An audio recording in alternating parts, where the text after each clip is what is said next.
السلام علیکم ناظرین، امید ہے آپ سب اچھے ہوں گے۔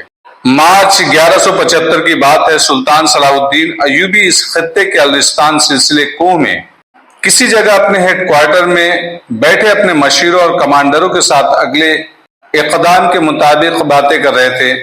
سب سے پہلے حلب کا محاصرہ اس لیے اٹھا لیا تھا کہ ملک الصالح نے صلیبی بادشاہ ریمانڈ کے ساتھ جو جنگی معاہدہ کیا تھا، اس کے مطابق ریمان سلطان ایوبی کی فوج پر پیچھے سے حملہ کرنے کے لیے آ گیا تھا۔ سلطان ایوبی نے بر وقت محاصرہ اٹھا لیا اور ایسی چال چلی کہ ریمان کی فوج کی عقب میں چلے گئے، پیچھے چلے گئے، اور ریمان لڑے بغیر بھاگ جانے میں اپنی عافیت سمجھی۔ حلب مسلمانوں کا شہر تھا، جو سلطان ایوبی کے دشمن مسلمان عمرہ اور الملک الصالح کا جنگی مرکز بن گیا تھا۔ حلب کے مسلمانوں نے خلیفہ اور عمرہ کے پروپیگنڈے سے متاثر ہو کر سلطان ایوبی کا مقابلہ بے جگری سے کیا تھا۔ وہ حلب پر ایک بار پھر حملہ کر کے غداروں اور ایمان فروشوں کے اس مرکز کو ختم کرنے کی اسکیم بنا رہے تھے۔ انہیں مصر سے اطلاع ملی، اس کے ایک جنرل القن نے صلیبیوں کی مدد سے سوڈانی حبشیوں کی فوج اس مقصد کے لیے تیار کر لی ہے کہ سلطان ایوبی کی غیر حاضری سے فائدہ اٹھاتے ہوئے مصر پر حملہ کیا جائے اور مصر کی عمارت سلطان ایوبی سے چھین لی جائے۔ لیکن سلطان ایوبی کے بھائی العادل نے حبشیوں کو اسوان کے مقام پر شکست دی اور القن نے خودکشی کر لی۔ اس کی اطلاع ابھی سلطان ایوبی تک نہیں پہنچی تھی، اس لیے وہ الرستان میں پریشان بیٹھے تھے۔ عظمت اسلام کا یہ پاسبان ہر طرف سے خطروں میں گھرا ہوا تھا۔ کئی ایک مسلمان عمرہ کی فوج ان کے خلاف متحد تھی اور صلیبیوں کا خطرہ الگ تھا۔ ان سب کے مقابلے میں سلطان ایوبی کے پاس بہت تھوڑی فوج تھی۔ انہوں نے ایسا انتظام کر رکھا تھا جو کسی کے وہم و گمان میں بھی نہیں تھا۔ ان کے دشمنوں کو یہ توقع تھی کہ اس پہاڑی خطے میں سردیوں میں کوئی جنگ کی سوچ نہیں سکتا۔ پہاڑیاں جو بلند تھی، وہاں برف بھی پڑتی تھی۔ سلطان ایوبی نے اپنی فوج کو ٹریننگ دے کر اس وقت حملہ کیا جب سردی عروج پر تھی، جوانی پر تھی۔ اس دلیرانہ اور غیر متوقع اقدام سے انہوں نے قلیل فوج سے سب کو خوفزدہ کر دیا اور ایسی پوزیشن حاصل کر لی کہ دشمن کے کسی بھی فوج کو اپنی پسند کی جگہ گھسیٹ کر لڑا سکتے تھے۔ ان کی فوج اتنی تھوڑی تھی کہ انہیں کبھی کبھی ناکامی کا خطرہ بھی محسوس ہونے لگا تھا، لیکن سبھی ان سے ڈر رہے تھے اور سلطان ایوبی سوچ رہے تھے کہ ریمان کہیں ایسا نہ ہو کہ راستہ بدل کر ان پر حملہ کرے گا۔ لیکن ریمان کی حالت یہ تھی کہ اس نے اپنے علاقے تریپولی کا دفاع اس ڈر سے مضبوط کر لیا تھا کہ سلطان ایوبی حملہ کریں گے۔ سلطان ایوبی نے جس طرح اسے بھگایا تھا، اس سے سلطان اسی صورت میں فائدہ اٹھا سکتے تھے کہ صلیبیوں کا تعاقب کرتے، پیچھا کرتے، اگر فوج کی قلت نے انہیں آگے نہ جانے دیا۔ اور بڑی وجہ یہ تھی کہ مصر میں القن کی بغاوت نے انہیں روک دیا تھا۔ انہیں خطرہ نظر آ رہا تھا کہ مصر کے حالات بگڑ جائیں گے۔ ایسی صورت میں انہیں مصر چلے جانا تھا اور یہ ڈر تھا کہ اگر انہیں مصر جانا پڑتا تو مسلمان عمرہ عالم اسلام کو صلیبیوں کے ہاتھ بیچ ڈالتے۔ ان کا دار و مدار اس پر تھا کہ مصر سے انہیں کیا اطلاع ملتی ہے۔ اپنے مشیروں اور کمانڈروں سے وہ مصر کے متعلق ہی پریشانی کا اظہار کر رہے تھے جب انہیں اطلاع ملی کہ قاہرہ سے قاصد آیا ہے۔ سلطان ایوبی نے بادشاہوں کی طرح یہ نہ کہا کہ اسے اندر بھیج دو، تو خود باہر نکلے اور ایلچی کے پاس میں پہنچ گئے جو قاصد آیا تھا۔ اس سے پوچھے کہ کوئی اچھی خبر لائے ہوں۔ اس نے کہا کہ بہت ہی اچھی خبر ہے سلطان عالی مقام۔ اس نے جواب دیا، محترم العادل نے حبشیوں کے لشکر کو آسمان کی پہاڑیوں میں ایسی شکست دی ہے کہ اب سوڈان کی طرف سے لمبے عرصے تک کوئی خطرہ نہیں رہا۔ سلطان ایوبی نے دونوں ہاتھ اٹھا کر آسمان کی طرف دیکھا اور خدا کا شکر ادا کیا اور شہو سجدے میں چلے گئے۔ خیمے سے دوسرے لوگ بھی باہر آ گئے تھے۔ سلطان ایوبی نے انہیں یہ خوشخبری سنائی اور قاصد کو خیمے میں لے گئے۔ اس کے لیے کھانا وہیں منگوایا گیا اور اسے اسوان کے مصر کی تفصیل سن کر پوچھا، اپنی فوج کی شہادت کتنی ہے؟ اس نے بتایا 327 شہید، 500 سے کچھ زیادہ زخمی۔ دشمن کا تمام تر جنگی سامان ہمارے ہاتھ لگا ہے۔ 1210 حبشی قیدی پکڑے ہیں۔ صلیبی اور سوڈانی سردار اور کمانڈر جو قید کیے گئے ہیں الگ ہیں۔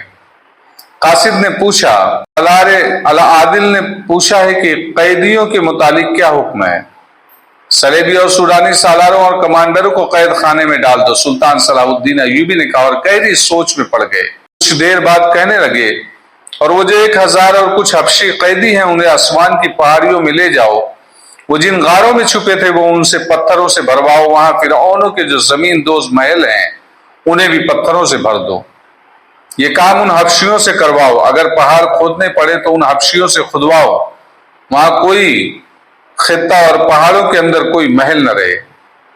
العادل سے کہنا کہ قیدیوں کے ساتھ انسانوں جیسا سلوک کرنا، روزانہ ان سے اتنا کام لینا جتنا ایک انسان کر سکتا ہے، کوئی قیدی بھوکا اور پیاسا نہ رہے اور کسی پر صرف اس لیے تشدد نہ ہو کہ وہ قیدی ہے۔ وہی آسمان کے قریب کھلا قید خانہ بنا لو اور کھانے کا انتظام وہی کرو، اس کام میں کئی سال لگیں گے۔ اگر تمہارے سامنے کوئی اور کام ہو تو وہ ان قیدیوں سے کراؤ، اور اگر سوڈانی اپنے قیدیوں کی واپسی کا مطالبہ کریں تو مجھے اطلاع دینا، میں خود ان کے ساتھ سودا کروں گا۔ اس پیغام کے بعد سلطان ایوبی نے کاسد سے کہا، عادل سے کہنا کہ مجھے کمک کی شدید ضرورت ہے، اپنی ضرورت کا بھی خیال رکھنا، بھرتی اور تیز کر دو، جنگی مشقیں ہر وقت جاری رکھو، جاسوسی کا جال اور زیادہ پھیلا دو۔ اگر القند جیسا قابل اعتماد سالار غدار کا مرتکب ہو سکتا ہے تو تم بھی غدار ہو سکتے ہو، اور میں بھی۔ اب کسی پر بھروسہ نہ کرنا، علی بن سفیان سے کہنا وہ اپنی سرگرمی تیز کر دے، اپنے کان کو کھلا رکھے اور چوکن نہ رہے۔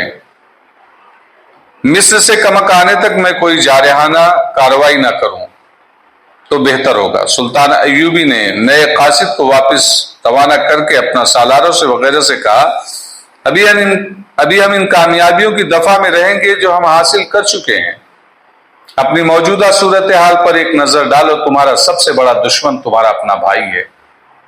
تمہارے طاقتور دشمن 3 ہیں، حلب میں ملک الصالح بیٹھا ہے، دوسرا اس کا قلعے دار گمشتگین ہے جو ہیران میں فوج تیار کیے ہوئے ہے، اور تیسرا سیف الدین ہے جو موصل کا حاکم ہے۔ یہ تینوں فوجیں اکٹھی ہو گئی تو ہمارے لیے ان کا مقابلہ آسان نہیں ہوگا۔ ریمان کو تم نے پسپا کر دیا ہے، لیکن وہ اس انتظار میں ہے کہ مسلمان فوجیں آپس میں الجھ جائیں تو ہمارے عقب میں آ جائیں۔ میں محصور ہو کر بھی لڑ سکتا ہوں لیکن لڑنا چاہوں گا نہیں۔ ایک سالار نے کہا، کیا ایک کوشش اور نہ کی جائے کہ ملک الصالح، سیف الدین اور گمشتگین کو اسلام اور قرآن کا واسطہ دے کر راہ راست پر لایا جائے؟ سلطان ایوبی نے کہا، نہیں، جو لوگ اپنے دل اور دماغ حق کی آواز کے لیے سر بہر کر لیا کرتے ہیں وہ خدا کے قہر اور عذاب کے بغیر اپنے دل اور دماغ نہیں کھولا کرتے۔ کیا میں کوشش کر نہیں چکا؟ میں نے کئی بار کوشش کی ہے، اس کے جواب میں مجھے دھمکیاں ملی۔ اگر اب میں صلح اور سمجھوتے کے لیے ایلچی بھیجوں گا تو وہ لوگ کہیں گے کہ صلاح الدین ایوبی لڑنے سے گھبراتا اور ڈرتا ہے۔ اب میں ان پر خدا کا وہ عذاب اور قہر بن کر گرنا چاہتا ہوں جو ان کے دل اور دماغ کی مہریں توڑ دے گا۔ یہ قہر تم ہو اور تمہاری فوج۔ انہوں نے آہ بھری اور کہا، تم نے حلب کا محاصرہ کیا تو حلب کے مسلمان جس دلیری سے لڑے وہ تم کبھی نہیں بھولو گے۔ وہ بے شک ہمارے خلاف لڑے لیکن میں ان کی تعریف کرتا ہوں، ایسی بے جگری سے صرف مسلمان لڑ سکتا ہے۔ کاش یہ جذبہ اور یہ طاقت اسلام کے لیے استعمال ہوتی۔ تم جانتے ہو کہ میں بادشاہ نہیں بننا چاہتا، میرا مقصد یہ ہے کہ عالم اسلام متحد ہو اور یہ قوت جو بکھر گئی ہے مرکوز ہو کر صلیبی عزائم کے خلاف استعمال ہو اور فلسطین آزاد کرا کے ہم سلطنت اسلامیہ کی توسیع کریں۔